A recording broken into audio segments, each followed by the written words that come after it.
In this exercise tutorial, I'm going to be showing you how to work on your ankle dorsiflexion whilst in a seated position. So firstly, ankle dorsiflexion means just simply to point the ankle up. So in this position, if I'm working my dorsiflexion, all I have to do is point the ankle up and then bring the ankle back down. So I'm keeping my heel in contact with the floor at all times and just bringing the mid and forefoot and toes off the floor.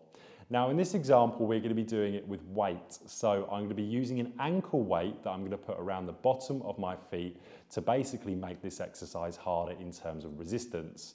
So if you've been doing ankle dorsiflexion and you've got to the stage where your ankle dorsiflexion is strong and you want to make it stronger, potentially for an ankle rehab or just recreationally, this is the exercise tutorial for you.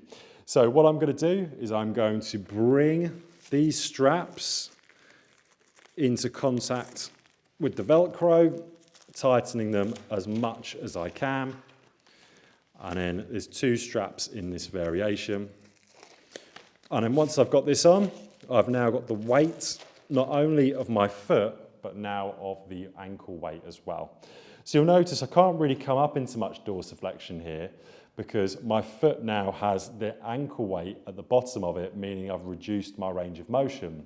So what I'm going to do is I'm going to place my heel of my foot on the chair, so just the end of the chair here, and then now I can bring my foot down, and now I can work the full range of ankle dorsiflexion again. I want to make sure this is really tight so it doesn't just slip off the foot. I have seen people do this with trainers on with like a kettlebell and things like that, so that might be another alternative to those that don't have an ankle weight like this. But essentially, if you have something where maybe you can strap and create this at home with your own variation, it's going to work exactly the same. You don't need to have an ankle weight for this on the bottom of the foot. Anything that you can strap onto the foot with weight is going to do exactly the same thing. Now, once you've done your repetitions and sets on one side, you're going to create this exactly the same on the other side as well.